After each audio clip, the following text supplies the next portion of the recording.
현재 민주진영 커뮤니티에서는 최강욱 전 의원과 김용민 의원의 첩보가 큰 화제입니다. 검찰이 무엇을 노리고 있는지, 그리고 그에 대한 민주당의 대비책은 무엇인지 화제가 된 분석 끝까지 들어주시고 여러분들의 생각 댓글로 부탁드립니다. 지금 어떻게 할 것 같아요? 나는 정치검사로서 나도 한동훈이처럼 윤석열이처럼 출세하고 싶어. 이런 생각을 가진 애들이 있어 지금도. 다 똘마니도 있단 말이야. 걔들은 무슨 생각할지 생각하고 우리가 대비를 해야 돼요. 내가 그 입장이라면 나 같으면 어떻게 하냐면 정성호 법무부 장관을 어떻게든 만나가지고 울어. 선배들의 잘못 때문에 제가 검사로서 공직자로서 정말 이런 수모를 또 국민들로부터 손가락질 받고 있는 현실이 너무 참담합니다. 와이프 보기도 부끄럽고 자식 보기는 정말 창피합니다. 정말 검사님 우리 저거 장관님 이거 좀 해주세요. 그러면서 이제 요즘 연기도 돼.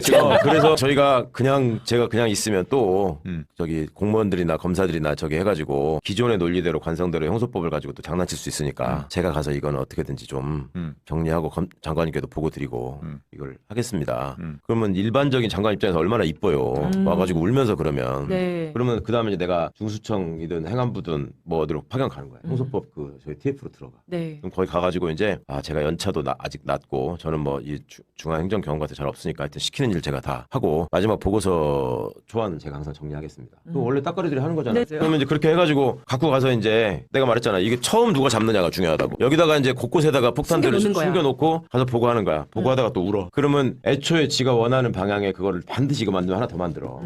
그거를 TV조선 기자한테 주는 거예요, 이제. 중앙일보 기자한테 주는 거고. 그러면 그거를 해가면서 이제 이 안에서 이제 뭔가 쟁점이 돼서 붙을 만한 거를 부각시켜서 막 만들어, 이제. 이거를 뭐 경찰을 어떻게 할 거냐, 막 이런 것들을 막 만들어. 그러면 이제 들어와 있는 다른 사람들이 거기 문제 제기를 할 거 아니야? 그러면은 이것 때문에 정리가 안 돼서 지금 다음으로 못 넘어간다면서 시간을 끄는 겁니다, 이제. 그러다 보면 정기국회 오는 거예요. 9월달 온다고. 그러면 이제 국정감사 해야 되네, 예산심의 해야 되네 하면서 10월달 그냥 넘어가는 거예요. 형사법 못 고치고. 나 같으면 너무 뻔히 보여. 그렇게 해야 돼 지금. 얘네들은. 어떻게든 시간 끌면서. 맞아요. 그래서 유예기간을 연장시키려고 할 거예요. 지금 10월달에 검찰 그게 목표인 것 같은데 딱 보니까. 네, 제가 처음부터 그거 계속 문제 제기했거든요. 이 사람들이 지금 쓸 수 있는 가장 세련된 방법은 시간 끌기다. 가장 악랄하게 할 것이고 우리는 거기에 하면서 끌려갈 거다. 그러니까 이제 이 국면에 지방선거가 있단 말이야. 그래, 이걸 저 최대한 당 활용하는 지도가 거야. 여기 지방선거에만 몰두하다 보면 이걸 놓칠 수가 있어. 지방선거 가지고 또 민주당 사람들 엄청 수사할 거예요, 이제. 선거 가지고 트집 잡아가지고. 그런 걸로 막 이제 흔들어 놓고 시끄럽게 하고 의원들은 또 정신 걸가서 빠져가지고 다 헬렐레 하고 있으면 얘들 아니 혼자만 울어도 그게 신경 쓰이는데 한 7명이 단체로 울고 다녀봐. 그대로 다 엮인다니까? 그러면 시간 가는 거예요, 이제. 그래갖고 시간 가면은 그 사이에 이제 자, 보세요. 조중동 뭐라고 쓰겠어. 자, 준비 없는 탈레반들의 준동. 제대로 되는 건 아무것도 없어. 현장 혼란 가중. 막, 저 고소장 접수하러 왔다가 돌아가는 민원인. 막 이러면서 이제 계속 내보낼 거야. 경찰관들. 우리는 할 일만 많아지고 권한은 없어. 아무것도 위에서 정해진 것은 없어. 우리는 지금 하던 대로 하고 있을 뿐이야. 그런데 일만 많아지고 있어. 그러니까 일선 경찰관들 불만 팽배 폭주 막 이런 것도 나와. 그럼 또 일각에서 이제 우리 수당 올려주라. 수사하는 거 제일 힘든데 이런 것도 나와. 그러면 국민 일각에서 저것들은 돈만 한다. 막 이제 이렇게 될 거라고요. 또 당은 민생이 중요하다고 이제 민생 입법하자고 또 그렇지. 하고. 그러면서 이제 시간 조금 가면은 이제 이거 빨리 정리하고 이제 다음 스텝으로 가야 된다 그러면 잠깐 총선이 있으니까 그때 지금 시끄러우니까 잠깐만 이런 놈들도 나온다고 당 안에서. 저는 이제 남은 과제를 설명을 드려야 될 것 같은데 남은 과제가 크게 3+1인데요. 첫 번째가 조금 전에 우리가 얘기했던 보안 수사권을 끝까지 이제 주지 않고 잘 지켜내는 것. 지켜낸다고 하니까 좀 이상하지만 보안 수사권 안 주는 것. 이게 제일 중요하고요. 첫 번째 그거고요. 네. 두 번째는 지금 검찰에 있는 수사 인력들을 공소청으로 보내지 않고 다른 수사기관으로 보내는 것. 이게 검찰 개혁의 실질적인 완성 혹은 이렇게 완성된 모습인 거죠. 이거는 어떤 의미를 갖냐면 공소청의 수사 인력들이 만약에 그대로 가게 되면 언제든지 수사권을 부활시킬 수 있습니다. 그러니까 검찰의 힘을 그대로 주는 거예요. 그러니까 보안 수사권 권한 안 주고 인력 안 주고 예산 안 주는 것이 공소청을 공소청답게 만드는 겁니다. 그러니까 공소청에 수사 인력들이 많이 가 있으면 안 된다. 그렇죠. 없어야죠. 많이 가 있는 게 아니라 수사권이 없으니까 없어야죠. 수사 인력. 그럼 그분들이 대부분 이제 중수청으로 가면 되는 거잖아요. 중수청 혹은 국수본으로 가겠죠. 예, 그게 6천 명이 넘거든요 지금. 엄청난 수예요. 자, 그리고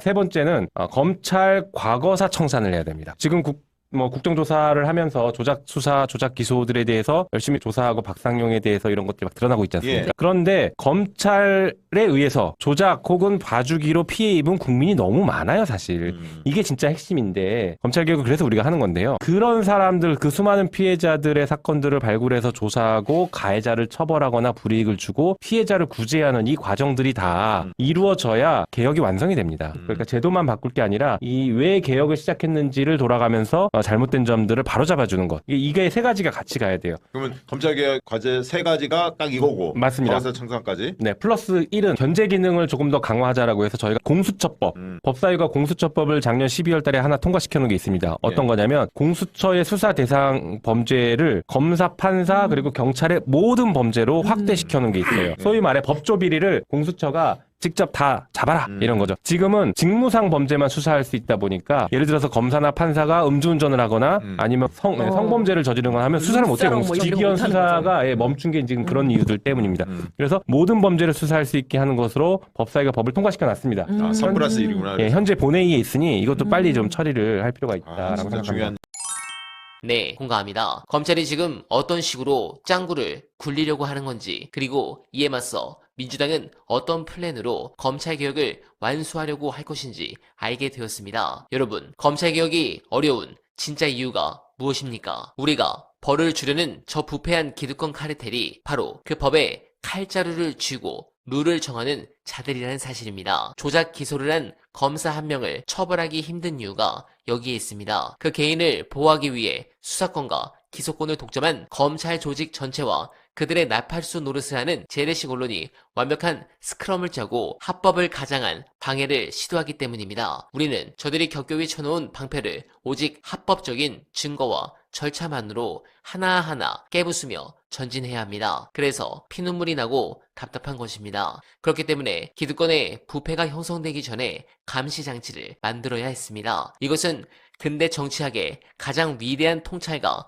맞닿아 있습니다. 견제받지 않는 권력은 예외 없이 썩습니다. 우리가 검찰이라는 조직에 수사권과 기소권이라는 절대 반지를 쥐어주고 엘리트들이니 알아서 공정하게 하겠지라고 믿었던 그 순진한 판관이 지금의 괴물을 키웠습니다. 부패가 이미 하나의 거대한 생태계로 자리 잡고 나면 그것을 도려내는 데에는 100배, 1000배의 고통이 따릅니다. 그렇기 때문에 이 참혹한 시행착오를 사법부와 재래식 언론 권력에도 똑같이 적용해야 합니다. 그들이 선의를 가졌을 것이라 기대하지 말고 그들이 딴 마음을 먹을 수조차 없도록 구조적인 감시와 통제 장치를 촘촘하게 설계하는 것, 그것이 개혁의 알파이자 오메가입니다. 여러분, 저들의 썩은 냄새가 진동할수록 우리의 지난한 망치질이 저들의 뼈대를 정확히 타격하고 있다는 증거입니다. 지치지 마십시오. 주권자가 포기하지 않는 한 이 지루한 개혁은 반드시 성공합니다. 여러분들은 어떻게 생각하십니까? 공감하셨다면 소중한 언알바 후원 부탁드립니다. 댓글에 고정된 링크를 통해 많은 사랑 부탁드리며 언알바는 오늘도 최선을 다하겠습니다. 여러분 고맙습니다.